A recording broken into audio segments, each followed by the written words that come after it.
রিম্পাস kitchen and ক্রাফটে আপনাদের সকলকে স্বাগত জানাই। আমি রিম্পা।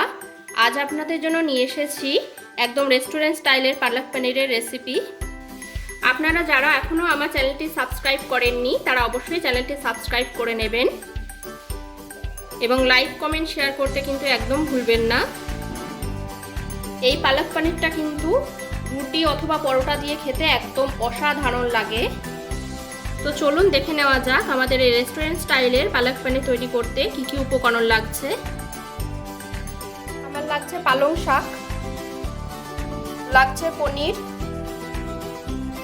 কাজু বাটা,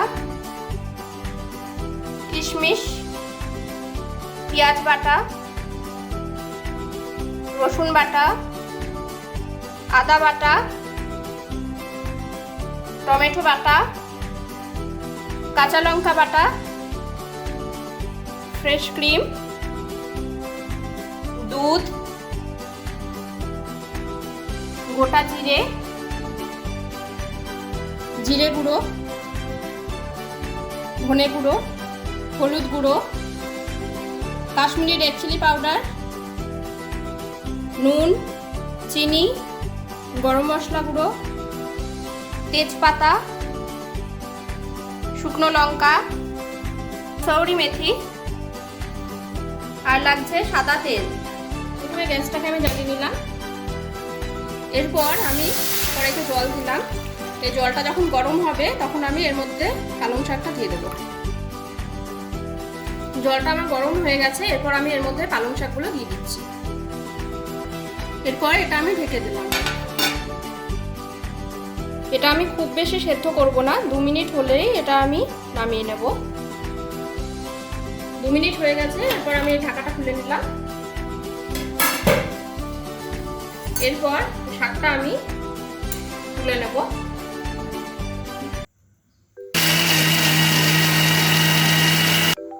পালং শাকটাকে আমি ভালো করে এভাবে বেটে নিয়েছি।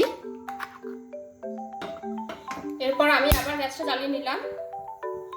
কড়াইটা গরম হয়ে গেছে। এরপর এতে আমি সাদা তেল দিয়ে দিলাম। তেলটা গরম হয়ে গেছে। এরপর এতে আমি তেজপাতা আর শুকনো লঙ্কা ফোড়ন দিলাম। গোটা জিরে দিলাম।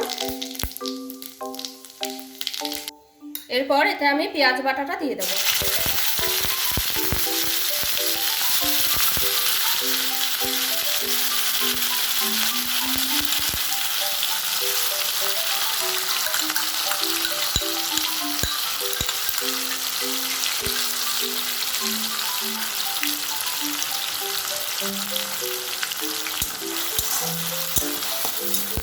নেড়ে চেড়ে কষিয়ে নেব।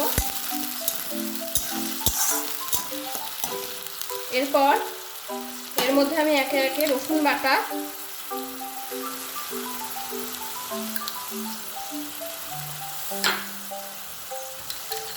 আদা বাটা,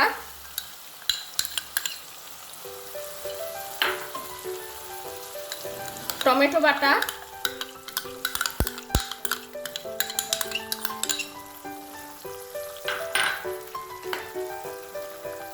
আর কাঁচা লঙ্কা বাটা দিয়ে দিলাম।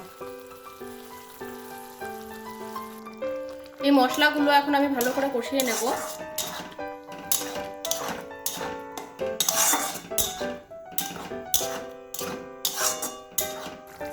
মশলাটা হালকা কষিয়ে নিয়েছি। এরপর এতে আমি নুন দেব,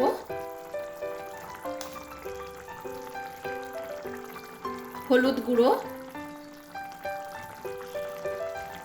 জিরে গুঁড়ো, ধনে গুঁড়ো, কাশ্মীরি রেড চিলি পাউডার, চিনি আর গরম মশলা গুঁড়ো দেবো সামান্য। এরপর এটা আমি নেড়ে চেড়ে ভালো করে কষিয়ে নেব যতক্ষণ না মশলাটা থেকে তেল ছেড়ে যায়। মশলাটা ভালো করে কষানো হয়ে গেছে, পুরো তেলটা কিন্তু ছেড়ে এসেছে। এরপর এর মধ্যে আমি কসুরি মেথি দিলাম, মিশিয়ে নেব।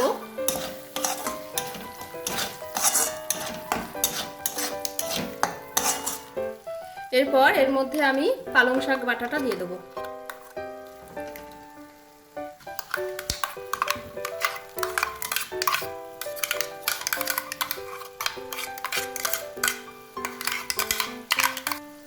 মিশিয়ে নেব।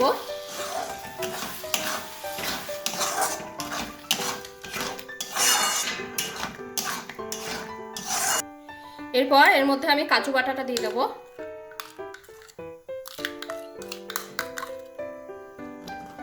দুধটা দিয়ে দিলাম।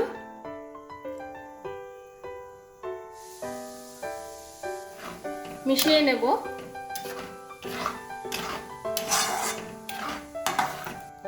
এরপর এতে আমি ফ্রেশ ক্রিমটা দিয়ে দিলাম। এটা আমি 10 মিনিটের জন্য ঢেকে রেখে দেবো, যাতে পনিরের মধ্যে মশলাগুলো সব ঢুকে যায়। 10 মিনিট হয়ে গেছে। এরপর আমি ঢাকাটা খুলে নেব।